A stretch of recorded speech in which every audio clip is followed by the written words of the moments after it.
Bonjour à tous et bienvenue sur cette vidéo. Aujourd'hui, on va parler de l'addiction au sucre. Qu'est-ce qui fait que vous êtes probablement addict au sucre? Si vous voulez comprendre pourquoi et quel phénomène dans votre cerveau il se passe lorsque vous mangez du sucre et qui vous rend addict, vous êtes sur la bonne vidéo. Restez bien jusqu'à la fin de la vidéo parce que je vais vous donner des conseils très simples à mettre en œuvre et très faciles qui vont vous permettre de diminuer votre apport de sucre journalier et donc de vous sortir de cet engrenage de l'addiction au sucre. Donc il est très important de comprendre qu'est-ce que fait le sucre dans votre organisme une fois que vous en avez consommé.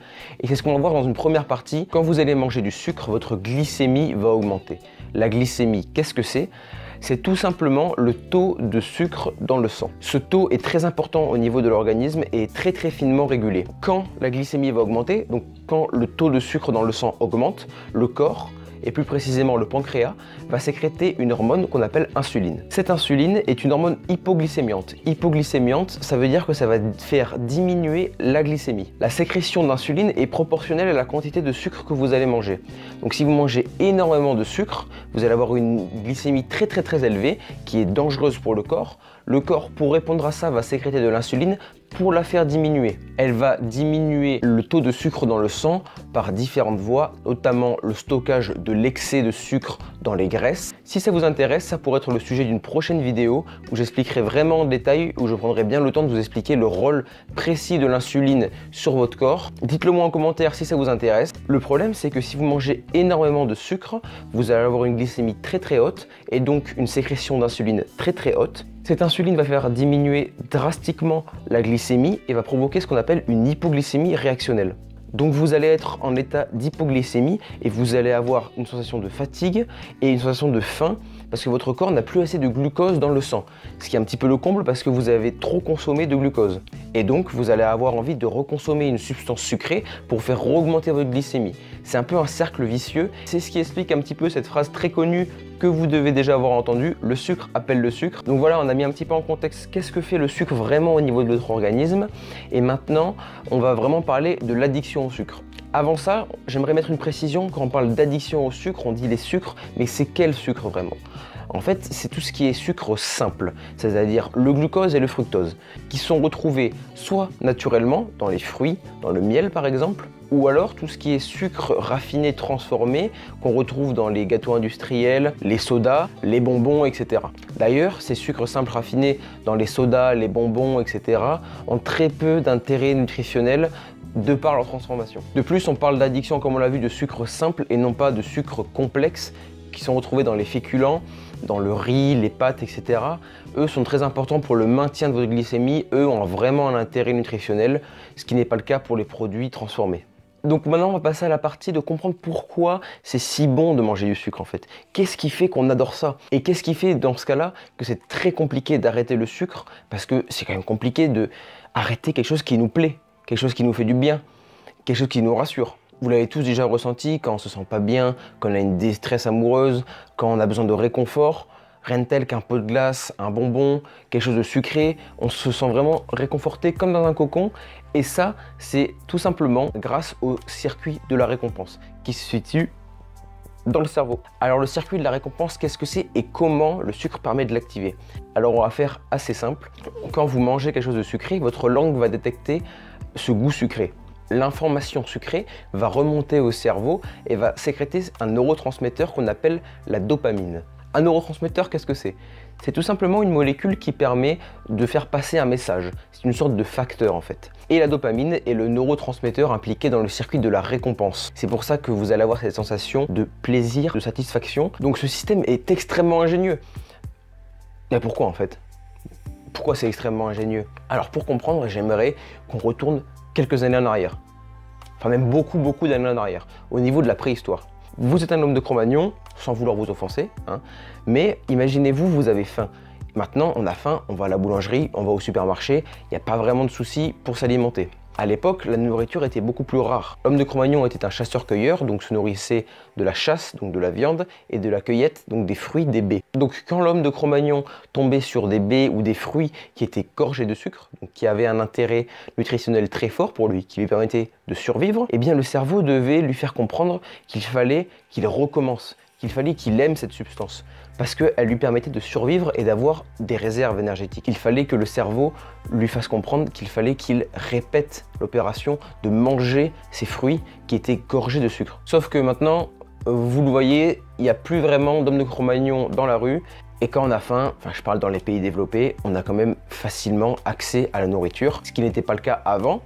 Toutefois, on a toujours ce circuit de la récompense. Donc on le rappelle, circuit de la récompense avec la dopamine qui est sécrétée, qui nous donne cet effet de bien-être. Sauf qu'il y a un petit souci aussi, c'est que les récepteurs à la dopamine au niveau du cerveau peuvent se désensibiliser. C'est-à-dire que plus on va sécréter de dopamine et moins les récepteurs vont être sensibles. Pour avoir une même sensation de plaisir, on va devoir manger plus de sucre ou alors répéter l'opération plus de fois qu'avant. Et ça, l'industrie agroalimentaire joue dessus en rajoutant des sucres ajoutés dans la plupart de leurs produits pour activer notre circuit de la récompense et donc répéter et renouveler l'opération. Et vous l'avez compris, renouveler l'opération, ça veut dire quoi?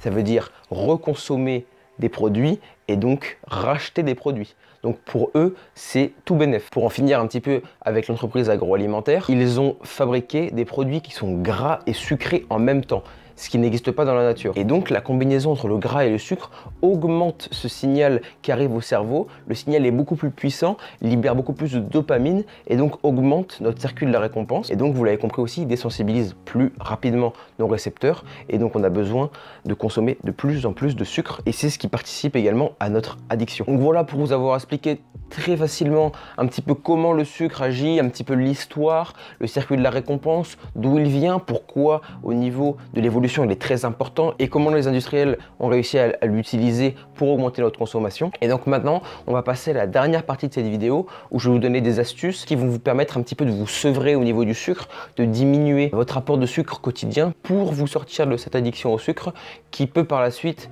être dérangeante et engendrer des problèmes de santé. Donc en premier lieu, privilégier les aliments à indice glycémique bas. Qu'est-ce que c'est l'indice glycémique bas? On l'a vu un petit peu avec l'insuline, c'est-à-dire que les aliments que vous allez manger vont faire augmenter un tout petit peu l'insuline.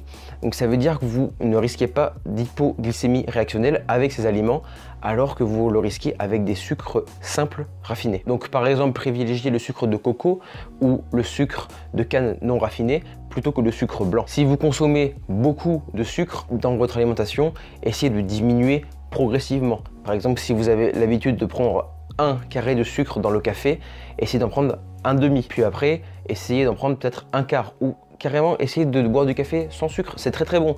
Au début, ça change un petit peu, mais franchement, vous allez découvrir tous les arômes du café et c'est vraiment très très bon. Moi, je prends pas de sucre dans le café et franchement, c'est un délice. Aussi, absolument, arrêtez de vous donner bonne conscience avec les produits light. Ne prenez pas de produits light parce que, ok, il n'y a pas de calories quand vous regardez l'étiquette, sauf que ça va entretenir votre circuit de la récompense, ça va envoyer la même information au niveau du cerveau, vous allez avoir la sécrétion de dopamine qui se fait quand même et vous allez quand même continuer à entretenir ce circuit de la récompense, à apprécier ce goût du sucre et à vouloir toujours reprendre du sucre. Ça ne va pas vous permettre d'arrêter cette addiction. Les sodas.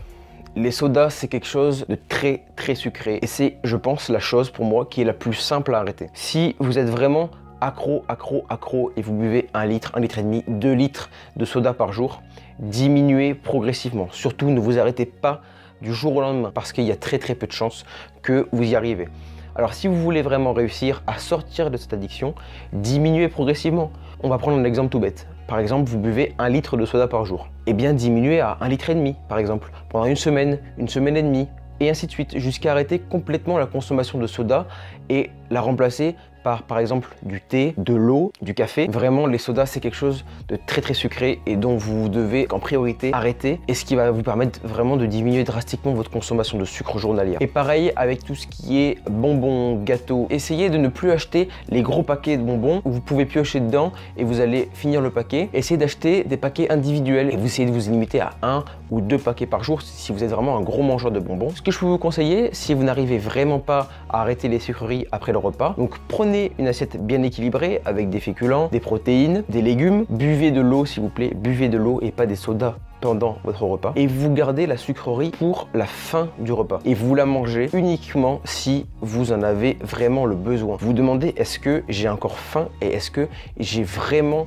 besoin de manger ce paquet de bonbons? Essayez de vous poser cette question, je pense que vraiment ça va vous aider à faire ok, c'est vrai, je n'ai vraiment pas besoin.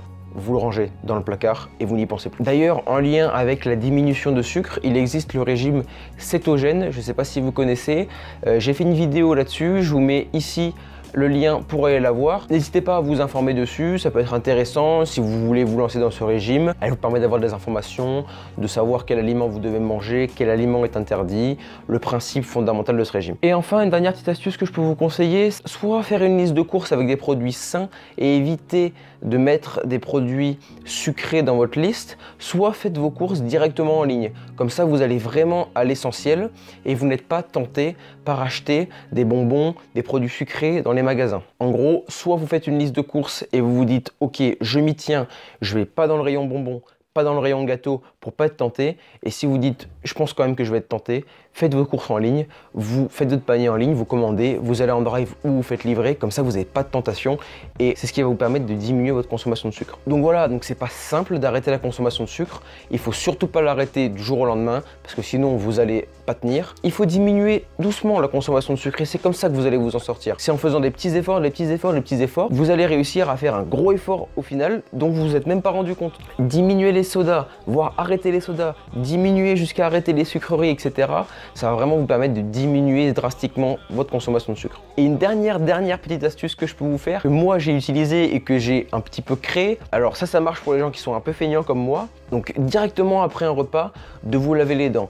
Et moi en fait ça me permettait de ne pas consommer d'aliments sucrés parce que après en fait j'avais la flemme de me relaver les dents. Donc je jouais juste sur ma flemme en disant bon, je vais pas manger un gâteau ou un produit sucré, puis après c'est-à-dire qu'il faut que je me relave les dents, ça me prend du temps, c'est chiant, et ça franchement ça m'a permis d'éviter de prendre pas mal de desserts et pas mal de sucreries. Donc voilà pour cette vidéo, j'espère qu'elle vous a plu, j'espère que je vous ai aidé à comprendre comment le sucre va agir sur votre cerveau et comment vous pouvez, en comprenant ce circuit de la récompense, de diminuer votre consommation de sucre et donc de sortir de cette addiction. Parce qu'il y a vraiment des problèmes qui sont émergents et qui sont liés à la surconsommation de sucre. L'épidémie du diabète ne fait qu'augmenter dans le monde. C'est vraiment la maladie du 21e siècle et qui débouche sur des complications vraiment graves. Alors j'espère que toutes ces petites idées vous ont aidé à diminuer votre consommation de sucre. Dites-moi en commentaire si la vidéo vous a plu. Si vous avez d'autres astuces peut-être que j'ai oubliées et que vous avez expérimenté et que les autres gens pourraient utiliser. Et dites-moi aussi si vous avez réussi à diminuer la consommation de sucre grâce aux petites astuces. Allez, moi je vous dis à très bientôt pour une nouvelle vidéo. Ciao!